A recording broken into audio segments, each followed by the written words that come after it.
राधे राधे महाराज जी। महाराज जी, मेरी दिनचर्या कुछ दिन तो सही से चलती है, पर फिर मन गिरा देता है और कभी कभी मन बहुत परेशान करता है महाराज। ब्रह्मचर्य की कमी। ब्रह्मचर्य संभालो, जो सोचोगे वही करने के लिए तुम बिल्कुल तत्पर हो जाओगे। हम लोगों का जो ढुलमुल स्वभाव है ना, वो ब्रह्मचर्यहीनता के कारण बन गया है। ब्रह्मचर्य के गंदे जो हीन करने वाले आचरण, उनको छोड़ो। अभी तो नए बच्चे हो। महाराज जी, आपकी कृपा से 1 साल से ब्रह्मचर्य का पालन करने का प्रयास कर रहे हैं। हाँ, बहुत सुंदर। और अच्छे से प्रयास करो। हाँ, और अच्छे से प्रयास करो। और हट करके नियम पालन किया जाता है। मन कह रहा नहीं यार आज नहीं उठना, नहीं, तुरंत बिस्तर छोड़ दिया, तुरंत उठकर खड़े हो गए। हट करके जब नियम पालन किया जाता है तो हमारी दिनचर्या चलती है। अब सोचो, अपने 12:30 बजे के लगभग जगते हैं, 1:45 बजे रोड में आ जाते हैं। अब उस समय सोने का समय होता है और भगवान की ऐसी कृपा है 70-80 हजार लोग खड़े होते हैं, रोज खड़े होते हैं। भाई किसी दिन तिथि त्योहार में हो तो बात अलग। कितनी अभी भारत में श्रद्धा है संतों के प्रति कि लोग आकर के घंटों खड़े रहते हैं। अब हम तो निकलते हैं, मान लो 1:45 बजे वहां से लिफ्ट से तो निकले, तो घंटों पहले से खड़े, और खड़े खड़े केवल इतना, हम ऐसे गए ऐसे निकलते हुए जा रहे हैं, बस इतना देख लिया। कितनी भारी श्रद्धा है। हम तो प्रणाम करते हैं उन लोगों को, लड़का बच्चा बूढ़े माई दाई सब। और कृष्णा शरणम से लेकर राधा केली कुंज के दरवाजे तक पूरी लाइनें लगी रहती है। तो यदि हम नियम निष्ठा के लिए कड़ा स्वभाव बनाएं तो हम पार कर सकते हैं। नहीं तो मन ढुलमुल तो है ही। फिर वो 4 दिन भजन करेगा, इसके बाद 2 दिन मनोरंजन करेगा, फिर भजन करेगा, फिर वो मनोरंजन वाला रोक दो उसको और भजन वाला चला दो, तो आगे चल करके बहुत अच्छे बच्चा बन जाओगे। ठीक है, खान पान पवित्र रखो। मोबाइल रखते हो, गंदी बात मत देखना। वो टच वाला मोबाइल है, हाँ, गंदी बात मत। गेम मत खेलना, गंदी बातें मत देखना, गंदे बच्चों का संग मत करना, तो बढ़िया आगे बढ़ जाओगे। नहीं तो मोबाइल में गंदी बातें देखोगे, गंदे बच्चों का संग करोगे, तो सब बेकार की बातें हो जाएंगी। ठीक है। अभिषेक जी, राधे राधे महाराज जी। महाराज जी, मेहनत और भाग्य में कौन सबसे बड़ा है? ये तो तुम्हारी मेहनत बताएगी और तुम्हारा भाग्य बताएगा। अगर प्रारब्ध पीछे का बहुत जोर का है तो तुम्हारी मेहनत कितनी भी जोर की हो, सफल नहीं हो सकती। अगर प्रारब्ध कमजोर और मेहनत जोर की है तो प्रारब्ध को रौंद के निकल जाएगा। लेकिन वो मेहनत होगा भजन। जो प्रारब्ध को रौंद सके वो होगा भगवान का भजन। नहीं तो प्रारब्ध को मिटाने के लिए प्राकृतिक कर्मों के द्वारा प्रारब्ध नहीं मिटाया जा सकता। वो सच्चिदानंद भगवान की आराधना करके प्रारब्ध मिटाया जा सकता है। नहीं तो प्रारब्ध इतना बलवान होता है कि कोई देखो कितना भी पढ़ा लिखा हो, ग्रेजुएट है, नौकरी के लिए घूम रहा है, हर जगह असफल हो जाता है। उसका प्रारब्ध बहुत जोरदार है जो उसको गिरा रहा है। एक आदमी है कि मंद बुद्धि का है, कोई प्रयास नहीं है, लेकिन उसका प्रारब्ध बहुत जोरदार है। वो प्रारब्ध का अच्छा प्रारब्ध है तो उसका भोग कर रहा है। इस समय वो गलत चल रहा है लेकिन उसकी उन्नति हो रही, क्योंकि उसका प्रारब्ध पुण्य जोरदार है और वो बहुत अच्छा चल रहा है, धर्म से चल रहा है, लेकिन उसका प्रारब्ध गिरा हुआ है तो उसको बार बार गिरा देता है। तो ऐसे प्रारब्ध को कंट्रोल करने के लिए तपस्या साधना, इसके सिवा नहीं हो सकता। अगर हम भगवान के लिए अपना जीवन अर्पित करके नाम जप करें तो प्रारब्ध बदल सकता है, या प्रारब्ध रहते हुए भी हम उन्नति को प्राप्त हो सकते हैं। प्रारब्ध अपना प्रभाव दिखाता रहेगा। जैसे दोनों किडनी फेल है लेकिन हमें आनंद है क्योंकि हम भगवान की शरण में हैं, भगवान का नाम जप करते हैं, तो हमें कोई इसकी चिंता नहीं। तो हमारी जो आर्थिक व्यवस्था चाहिए वो भी हो रही है, जो परमार्थिक चाहिए वो भी हो रही, तो हमें कोई चिंता नहीं है। महाराज जी, हम ये चाहते हैं कि हम कभी भी अगर खत्म भी हो जाए, मतलब मेरी मृत्यु हो जाए, तो हम ये चाहते हैं कि आप उससे बहुत ज्यादा साल तक जियो, लेकिन आप ना पहले जाएं। आप ये तो ठाकुर जी पता ले कि हमें पहले जाना है कि आपको पहले जाना है, ये तो उनका निर्णय होगा। इस पे आपकी सद्भावना है पर इस पर फाइनल नहीं कहा जा सकता। सुनो भरत भावी प्रबल, भावी माने वही प्रारब्ध। सुनो भरत भावी प्रबल, बिलख कहो मुनिनाथ, हानि लाभ जीवन मरण जस अपजस विधि हाथ, ये उनके हाथ में है कि वो कब कहाँ किसका कैसा, पर हमें लगता है कि आप बहुत पवित्र हृदय के हैं। जो इस समय लाभ लेना उसे ले लो, जो उपदेश सुन रहे हो उसके अनुसार अपने आचरण बनाओ और नाम जप करो और निकल चलो इस असत संसार से भगवान के चरणों की तरफ बढ़ो आगे ना। हाँ, संत संग का यही फल है कि संसार का असत संग त्याग करके भगवान की प्राप्ति कर ली जाए। साधु समागम का यही फल है कि हमें भगवान प्यारे लगने लगे, उनका नाम प्रिय लगने लगे, गंदे आचरणों से घृणा होने लगे, तो समझो संत समागम हुआ है। तो बड़ा सुंदर भाव आपका है, इस भाव का लाभ लो, भगवान का नाम जप करो और जीवन को पवित्र बना लो। जीवन को अपवित्र ना होने पावे, कलंकित ना होने पावे, कोई ऐसे गंदे कार्य न हो जिससे खुद जलो और अपने प्रियजनों को जलना पड़े। ऐसे आचरण करो कि आप सुखी रहो और आपके संबंधी भी सुखी रहे। टीना जी जयपुर से। राधे राधे। राधे राधे महाराज जी। महाराज जी, क्या आप मुझे अपने जीवन के अनुभव से कुछ सीख दे सकते हैं? अपनी असफलता को कैसे स्वीकार करके हम सफलता के मार्ग पर आगे बढ़ें?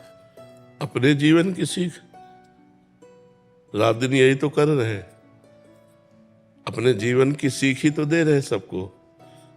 जितना प्रवचन है, जितना एकांतिक है, जितना आपसे मिलना जुलना है, वो अपने जीवन की ही सीख देने के लिए तो मिल रहे हैं, अपने जीवन की अनुभव वाली बातें ही बताने के लिए दे रहे हैं। और असफलता में तभी हम धैर्यपूर्वक रह सकते हैं जब हम अपने संग भगवान को देखेंगे कि आज हम असफल हैं, लेकिन मेरे संग भगवान है जो करतुम अकर्तुम अन्यथा करतुम सर्व समर्थ है। तो असफलता में भी मुस्कुरा करके आगे निकल सकते हैं। यदि हमने भगवान को ना मानकर अपना किसी इंसान को अपना माना तो हम फिर हार जाएंगे, फिर हम क्लेशित हो जाएंगे। अगर भारी से भारी असफलता है, देखो भक्तों के चरित्र पढ़ के देखो, भारी से भारी विपत्ति है, असफलता है, लेकिन वो भगवान को अपना माने हुए हैं। एक दिन वो असफलता को रौंदते हुए सफलता में पहुंच जाते हैं। कई कई दिन सुदामा जी को भोजन नहीं मिलता, लेकिन श्री कृष्ण को अपना मानते हैं। तो एक दिन जैसी द्वारिकापुरी वैसी ही सुदामापुरी की रचना हुई कि नहीं हुई? कितने ऐसे भक्तों के पावन चरित्र हैं। तो हमें लगता है यदि हम भगवान को अपने संग रखें तो भारी से भारी असफलता भी हम सहज में पार कर सकते हैं। जैसे आपने हमारे अनुभव के विषय में पूछा, तो बचपन से लेकर जीवन भर हम कष्ट भोगते रहे, अब भी भोग रहे हैं, कितनी परेशानियां हैं, लेकिन आपको कहते हैं 100% हम आनंद में रहते हैं। मतलब 99 नहीं, 100% हर समय हम आनंद में रहते हैं। अब ये प्रसन्नता अगर भगवान न हो तो नहीं टिक सकती, क्योंकि फिर तो परेशान हो जाए। न रुपए की चाह है, न जीने की चाह है, न दुख की परवाह है, क्योंकि हमारे साथ प्रियाजू हैं, हमारे साथ श्रीजू हैं, लाडली लाल है। तो लाडली लाल होने के कारण नहीं तो ऐसे ऐसे कष्ट रहे हैं, कई कई दिन भोजन नहीं, जैसे काशी के घाटों में है ना, कई कई दिन भोजन नहीं, गर्मी भीषण पड़ रही है, रात्रि में शयन करो घाट में तो 2 बजे रात्रि तक तो वो बिल्कुल आग जैसे तपते हैं पत्थर, और 2 बजे उठ के बैठ जाना है, फिर नहा करके काशी विश्वनाथ जी को जल चढ़ाना, अपनी दिनचर्या करना। हर कष्ट में, हर दुख में, हर विपत्ति में, हर असुविधा में एक अपार सुख की झलक मिलती थी, क्योंकि भगवान से जुड़े हुए ना, तो उसी के कारण हर दुख को पार कर गए, हर कष्ट को पार कर गए, हर भय को पार कर गए। तो जो भी दुख भय चिंता शोक से पार होना चाहे वो भगवान को अपना साथी बना ले। आज के 15 वर्ष वाले प्रेमानंद से मिलते तो ये जो स्वरूप देख रहे हो ना, आप पहचान ही नहीं सकती कि वो बाबा ये बाबा है। यहाँ से फटी मार के झोली, एक कमंडल, कुशासन में शयन करना, भिक्षा के द्वारा उदर पोषण करना, किसी भी से बात न करना, 1 रुपया पास नहीं, हर अव्यवस्था को सुखपूर्वक सहा है।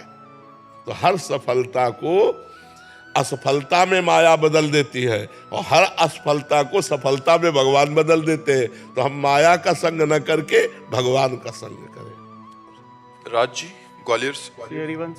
महाराज जी, श्री हरिवंश। महाराज जी, सत्संग सुनने का आधार श्रवण, चिंतन और मनन है। महाराज जी, श्रवण और चिंतन निरंतर हो रहा है, परंतु मनन पर पूर्ण रूप से अड़ी। श्रवण निरंतर नहीं होता, चिंतन और मनन निरंतर होता है।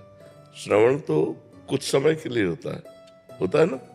श्रवण निरंतर नहीं होता, श्रवण कुछ समय होता है और उसका चिंतन और मनन ये निरंतर होता है। और उसका भी निरंतर चिंतन मनन नहीं होता, क्योंकि श्रवण जितना किया उसका कुछ क्षण तो चिंतन होगा, फिर विषय चिंतन होने लगेगा। इसलिए हमको नाम लाना चाहिए बीच में, नाम का निरंतर सुमिरन होना चाहिए। जो भगवान का नाम है वो निरंतर पकड़े रहे, और जब श्रवण कर रहे तो श्रवण पर चित्तवृत्ति लगा दी, फिर उसी का मनन कर रहे। मनन और चिंतन एक ही बात है, मनन और चिंतन एक ही बात है, इसमें कोई अंतर नहीं है। क्योंकि वही मन जब संकल्प विकल्प करता है तो मनन करता बन जाता है, और वही जब एक तार चिंतन करता है तो चित्त बनकर चिंतन कर देता है। एक ही अंतःकरण है जिसे 4 भागों में वृत्ति के कारण विभाजित किया गया। संकल्प विकल्प के कारण मन कहा गया, निश्चय करने के कारण बुद्धि कहा गया, चिंतन करने के कारण चित्त कहा गया, और क्रिया को स्वीकार करने के कारण अहंकार कहा गया। तो एक ही मन 4 भागों में हो गया, मन बुद्धि चित्त अहंकार, ये अंतःकरण एक ही है। तो जो बुद्धि वृत्ति है वो जब निश्चय कर लेती है परमात्मा सत्य है और उसकी प्राप्ति ही परम लक्ष्य है, तब हमारा चिंतन शुरू हो जाता है। और चिंतन वो जो एक तार हो, अभी चिंतन एक तार नहीं होता, वो विक्षेप पड़ता है। तो विक्षेप जो पड़ता है वो विषय के कारण पड़ता है। जो विषय सुख की हमारे अंदर लालसा है भोगने की, उधर हमारी चित्त वृत्ति चली जाती है। यदि हमको गुरु कृपा से ज्ञान हो जाए कि जिन विषयों को हम भोगना चाहते हैं उन विषयों को कोई भोग रहा है, फिर भी अशांत है, अतृप्त है, उसके अंदर सुखानुभूति नहीं, तो हमको गलत मार्ग में अपनी वृत्ति नहीं देनी चाहिए। तो हर वृत्ति को भगवान के नाम में लगाना चाहिए। नाम ऐसा है जो निरंतर हमारा साथी बन सकता है। नाम जपते जपते जैसे ही बुद्धि पवित्र होती है तो उसमें ज्ञान के नेत्र खुल जाते हैं।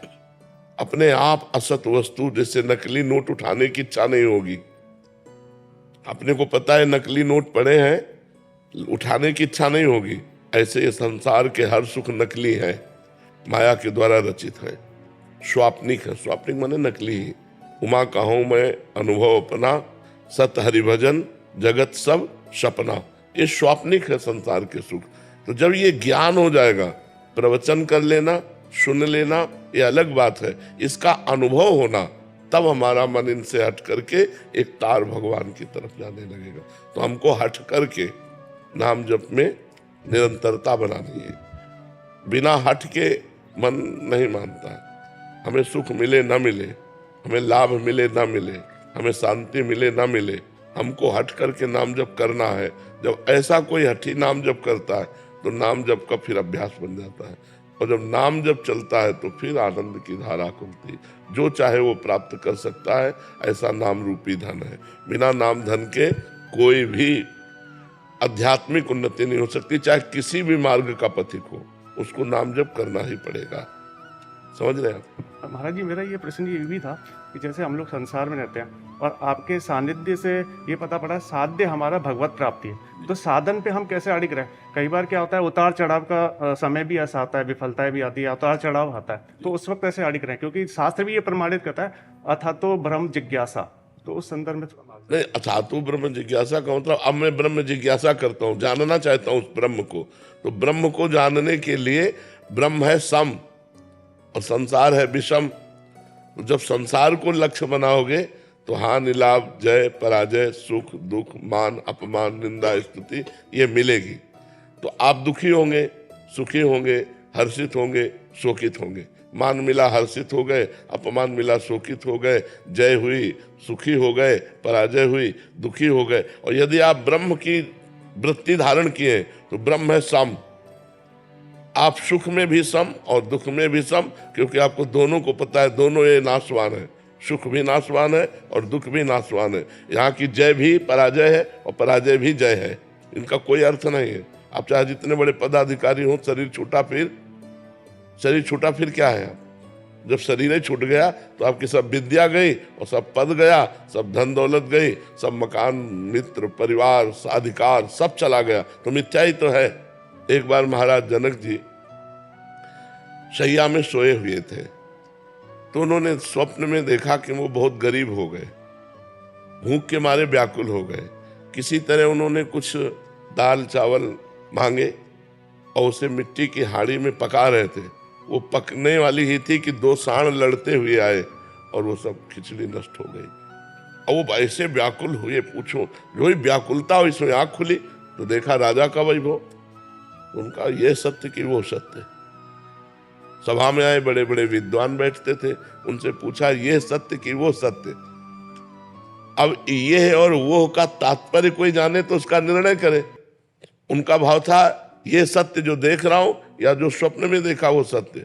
अब बड़े बड़े विद्वान इसका उत्तर नहीं दे पाए। तो महामुनि अष्टावक्र मुनि, अभी नवीन अवस्था थी, अपने पिता को मुक्त कराने के लिए राजा के जनक जी के दरबार में आए। सबने हंसी की। तो पहले ही उन्होंने कहा कि हमने तो सुना था जनक का दरबार ज्ञानियों का दरबार है, यहाँ तो हमको सब चमड़े की पहचान और मांस की पहचान करने वाले दिखाई दे रहे हैं। तो उन्होंने कहा कि ऐसा आप कैसे कह सकते हैं? विद्वानों ने कहा। तो बोले हंसे क्यों आप लोग? तो बोले आप 8 जगह से टेढ़े। तो बोले हाँ, हमारे स्वरूप को देखा क्या? हमारे शरीर को देखा तो शरीर में क्या है? चाम, हड्डी, मांस। तो यही चीज देखने वाले आप लोग हो। आप लोग ज्ञानी तो हो नहीं, क्योंकि ज्ञानी स्वरूप देखता है, शरीर नहीं। अब सबके होश उड़ गए कि बालक कोई साधारण नहीं। तो जनक जी से कहा हाँ जनक बोल, तेरा क्या प्रश्न है? तो उनका ये सत्य कि वो सत्य। बोले ना ये सत्य ना वो सत्य। जब तू जागृत में था अपने को राजा देख रहा था, थोड़ी देर में स्वप्न में गया तो भिखारी देखा, सब कुछ दुखमय लगा। लेकिन जब जगा तो फिर राजा देखा।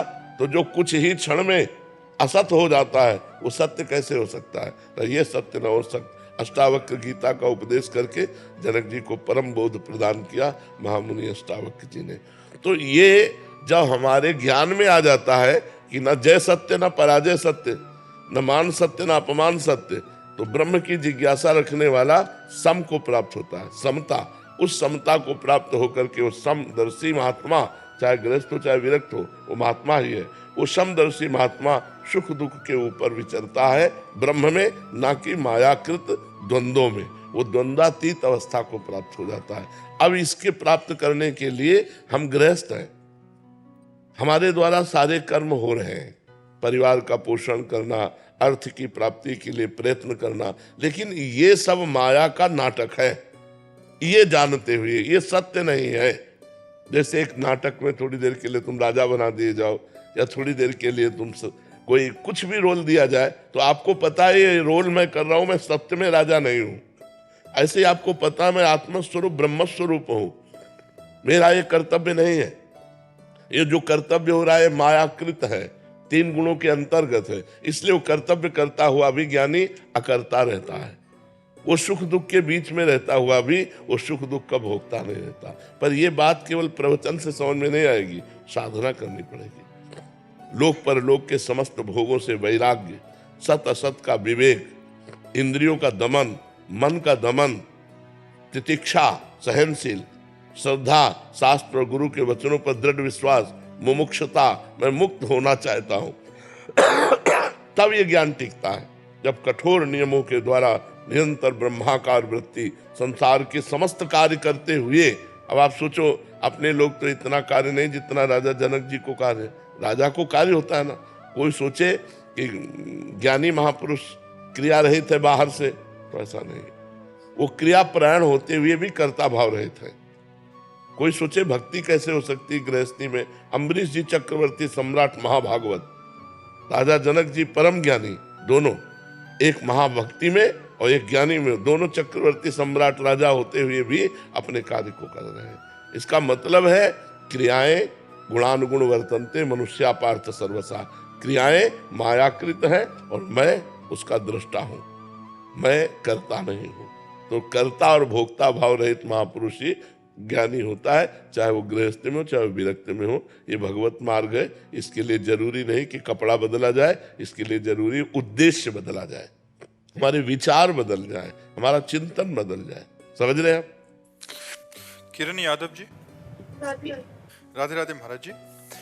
महाराज जी, क्या अपने कर्तव्यों का, अच्छे कर्मों का पालन करना, किसी के प्रति ईर्ष्या द्वेष की भावना ना रखना, इससे हम भगवत प्राप्ति को प्राप्त कर लेंगे? नहीं, नाम जब साथ में जरूरी है। किसका है? नाम जब साथ में जरूरी है। जैसे शून्य शून्य शून्य शून्य, तो क्या महत्व हुआ? और 1 शून्य 10, फिर 1 शून्य 100, एक अंक लग गया, अब शून्य बढ़ाओ तो 10 गुना उसका महत्व बढ़ता चला जाएगा। ऐसे ही जितने भी कर्म है वो सब शून्य है, और भगवान का नाम अंक है। अगर भगवान का नाम अंक, राम राम राधा राधा कृष्ण कृष्ण हरि हरि जप रहे हो और आप कुछ भी कर्म कर रहे हो, वो 10 गुना फल देने वाला बन जाएगा। अगर भगवान का नाम नहीं है तो फिर संसार समुद्र से पार नहीं हुआ जा सकता। बहुत विचित्र कर्म करने वाले हुए हैं, लेकिन उनका फल मिला है। तपस्या की तो उनका फल मिला है, लेकिन संसार से पार होने के लिए कलयुग केवल नाम आधारा, सुमिर सुमिर नर उतर ही पारा। इस संसार समुद्र से पार होने के लिए भगवान का नाम जप करना अनिवार्य है, आवश्यक है, अत्यंत आवश्यक है। कन्हैयालाल मिश्र जी, बिहार से। राधे राधे। राधे राधे महाराज जी, आपके चरणों में कोटि कोटि प्रणाम। महाराज जी, क्या गुरु प्रदत्त मंत्र और नाम जप एक हो सकता है? यदि दोनों एक ही हों तो जप की क्या विधि है? मुझे भी गुरु प्रदत्त मंत्र और नाम जपने के लिए एक ही मिला है, जिसे मैं वर्षों से जपते आ रहा हूँ। शंका करने, मतलब गुरु प्रदत्त मंत्र और नाम नहीं मिला इनको, या ऐसा हो सकता है या नाम और मंत्र एक ही है? नाम और मंत्र महाराज जी दोनों एक ही है। मतलब एक ही चीज आपको मिली हुई है। तो जैसे अगर वो नाम है, मंत्र नहीं लगा, ओम नहीं लगा, नमः नहीं लगा, ओम लगा हुआ, तो फिर आप इसको हर समय नहीं जप सकते। आप शौच अवस्था में नहीं जप सकते। जब आप शौचालय गए हैं और आपके वस्त्र पवित्र है, शरीर अपवित्र है, तो आप नहीं जप सकते। तो उस समय खाली है, उस समय मृत्यु हो जाए तो, इसलिए हम दोनों रखते हैं, नाम और मंत्र। अपवित्र अवस्था में नाम जप कर रहे हैं और पवित्र अवस्था में मंत्र जप कर रहे हैं। तो आप अगर नाम के लिए फिर कौन सा? अब गुरुदेव से पूछना पड़ेगा ना। गुरुदेव ने जो मंत्र दिया उसी के अनुसार नाम दिया जाता है। जैसे हम पंचाक्षरी मंत्र जब जपते थे तो शाम्ब सदाशिव नाम रखते थे। तो शौचालय जा रहे हैं तो शाम्ब सदाशिव, और जब स्नान आदि करके पवित्र हो गए तो मंत्र जपते थे। अपवित्र दशा में मंत्र नहीं जपा जा सकता, तो निरंतरता फिर कैसे बनेगी? जैसे हरिओम करके मैंने दोनों। प्रणव कभी अपवित्र दशा में नहीं जपा जा सकता। हरि तो जप सकते हो, ओम नहीं लगा सकते। अगर ओम जपते हो आप तो पवित्र अवस्था में, शुद्ध अवस्था में जपा जा सकता है। ये वेदों में जो उद्गीत नाम से जिस महामहिमा में प्रणव की बात है, वो पवित्र अवस्था में, और वो अधिकारानुसार। आप अधिकारी हैं कि नहीं ये गुरुदेव जानते हैं। शास्त्र के अनुसार अधिकार प्रणव सबका जपने का अधिकार थोड़ी है। प्रणव का शास्त्रानुसार अधिकार है, लेकिन नाम सबको ही जप सकता है, सब अवस्था में जप सकता है। तो इसलिए गुरुदेव से प्रार्थना करके नाम भी लेना चाहिए। ओम हटा करके फिर जप सकते हैं वो। ये गुरुदेव प्रणाली बताएंगे। अपने मन से करना ठीक नहीं रहता, नहीं ना। फिर नाम कौन सा जप करें? आप भगवान शंकर का मंत्र जपते हैं? विष्णु भगवान का। भगवान विष्णु का। अब असली बात हमको ये पता हो कि आप बताना नहीं, गुरु के सिवा नहीं बताया जाता, सभा में नहीं बताया जाता, तो आप हरीश शरणम जप लीजिए। हरीश शरणम हरीश शरणम हरीश शरणम। तो जब आप अपवित्र दशा में हो तब आप हरीश शरणम, जब पवित्र दशा में हो तो फिर मंत्र जप लीजिए।